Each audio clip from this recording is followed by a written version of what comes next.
Hello everyone, welcome again बच्चों। और इस वीडियो में डिस्कस करेंगे वर्कशीट 3 फॉर क्लास 7th और सोशल साइंस की ये वर्कशीट है बेटा, जियोग्राफी से रिलेटेड।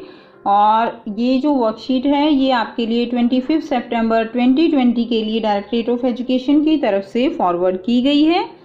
यहाँ पर बच्चों आप अपना नाम लिखेंगे, यहाँ पर क्लास टीचर का नाम लिखेंगे। तो चलिए शुरू करते हैं। वर्कशीट जो है वो किस बारे में है? एनवायरनमेंट। हमने लास्ट वर्कशीट में भी पढ़ा था कि एनवायरनमेंट क्या होता है, और उसमें हमने पढ़ा था कि जो एटमॉस्फेयर है, हाइड्रोस्फीयर है, लिथोस्फीयर है, ये मिलकर क्या बनाते हैं? बायोस्फीयर। और सभी जो ऑर्गेनिजम्स हैं अर्थ पे, उनके लिए बायोस्फीयर बहुत इंपॉर्टेंट है, क्योंकि उनको एटमॉस्फेयर भी चाहिए, हाइड्रोस्फीयर भी चाहिए और लिथोस्फीयर भी चाहिए। ठीक है ना? तो हमने लास्ट वर्कशीट में लिथोस्फीयर के बारे में पढ़ा था कि हमें रहने के लिए घर बनाना है और अपनी ज़रूरतों को, खाने की ज़रूरतों को पूरा करने के लिए लिथोस्फीयर बहुत ज़रूरी है। अब हम पढ़ेंगे हाइड्रोस्फीयर के बारे में। ठीक है? तो हाइड्रोस्फीयर क्या होता है बेटा? हाइड्रो का मतलब क्या होता है? Hydro means water. Hydro means water, नाम से ही पता चल रहा है। हाइड्रोस्फीयर यानी जो वाटर है, जो हमारी अर्थ पर बहुत सारा, यानी 2/3 जो बेटा इसका 2/3 पार्ट अर्थ का वो क्या है? वाटर है। ठीक? तो जो वाटर के सोर्सेज हैं वो सब मिलकर क्या बनाते हैं? हाइड्रोस्फीयर। द डोमेन और water is refer to as the hydrosphere. Okay, जो डोमेन है बेटे यानी सोर्सेज हैं वाटर के, the domain of water is refer to as the hydrosphere. It comprises various sources and types of water bodies like rivers, lakes, seas and ocean. So ये क्या है? These all are the sources of water. It is essential for all living organisms. तो बच्चों water जो है वो सभी living organisms के लिए बहुत ही ज़्यादा ज़रूरी है। Water can occur in 3 states. तो वाटर जो है बेटा वो ज़रूरी क्यों है? सबको पता है कि वाटर के बिना हम जिंदा नहीं रह सकते, क्योंकि बॉडी के अंदर जितनी भी बायोकेमिकल रिएक्शंस होती हैं, चाहे वो हमारे डाइजेशन से रिलेटेड हैं, रेस्पिरेशन से रिलेटेड हैं, एक्सक्रीशन से रिलेटेड हैं, वो सभी बायोकेमिकल रिएक्शंस जो होती हैं वो सारी वाटर के प्रेजेंस में होती हैं। जो अंदर बॉडी के अंदर रिएक्शन होती हैं उन्हीं से हमारा शरीर काम करता है, उसी से ऊर्जा मिलती है। और ये जो रिएक्शन होती हैं बेटा ये सभी वाटर की प्रेजेंस में ही होती हैं। और जो वाटर है वो 3 स्टेट्स में जो है वो प्रेजेंट है, that is solid. Solid state सबको पता है ना, ice, liquid state and gas. Gas यानी वेपर फॉर्म। तो बच्चों सॉलिड जैसे आपने फ्रीजर में देखा है, आइस फॉर्म में जो होती है वो क्या है? That is solid state. जो पीते हैं वो लिक्विड है, और जो हमारे एटमॉस्फेयर में प्रेजेंट है मॉइस्चर फॉर्म में वो क्या है? वो वेपर्स स्टेट है। ओके? इसके अलावा जब आप पानी उबालते हैं तो आपने देखा है पानी भाप बनता है, तो वो जो स्टीम बनती है that is also the gaseous form of water. अब देखिए यहाँ पर क्या दिया गया है?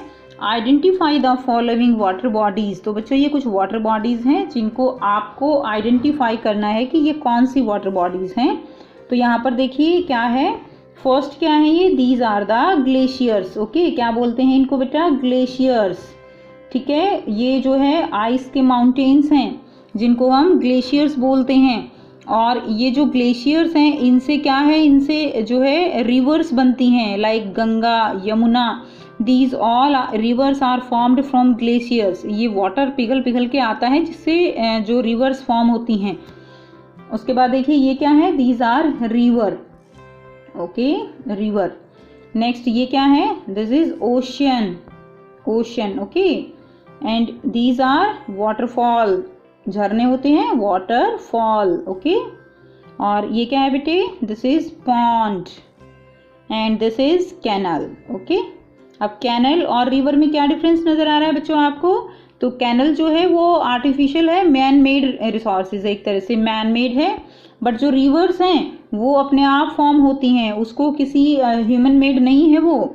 यहाँ पर देखिए आप कितनी सफाई से इसको बनाया गया है, ये मनुष्य द्वारा बनाई गई हैं कैनल्स, और रिवर्स जो है वो नेचुरल हैं। सो ये डिफरेंस है। तो बच्चों आप ये डायग्राम अपनी कॉपी में बना सकते हो या चिपका सकते हो। ठीक है? और उसके सामने उनका नाम आप लिख सकते हो। नेक्स्ट देखिए क्या है?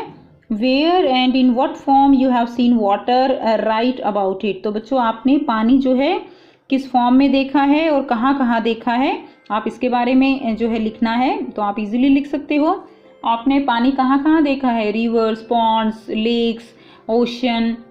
जो हमारी अर्थ है उसका 2/3 पार्ट जो है वो वाटर है। तो बहुत सारे सोर्सेज हैं इसके। तो ये किस किस फॉर्म में है, और liquid, solid and gaseous form में। तो आइए बच्चे देखते हैं इसका आंसर कैसे लिखेंगे।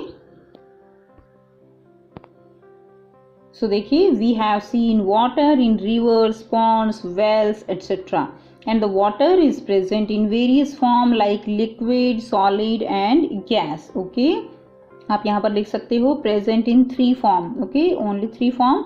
सो you may write here 3 form like liquid, solid and gas. We use water in liquid form for drinking. The water in the freezer in the form of ice is solid form of water, and when we boil the water it form vapors and it is gaseous form of water.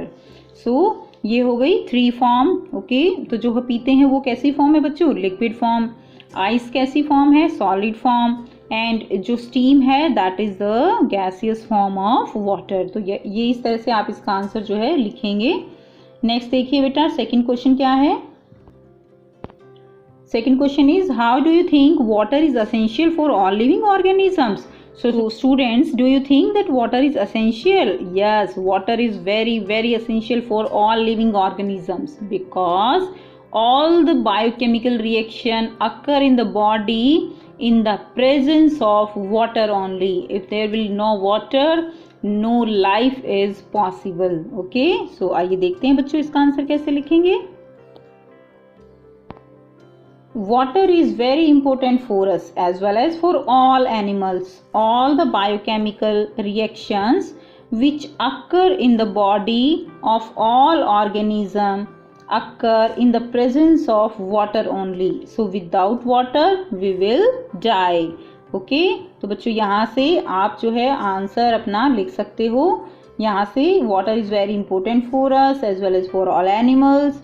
All the biochemical reactions which occur in the body of all organisms occur in the presence of water, and only so without water we will die.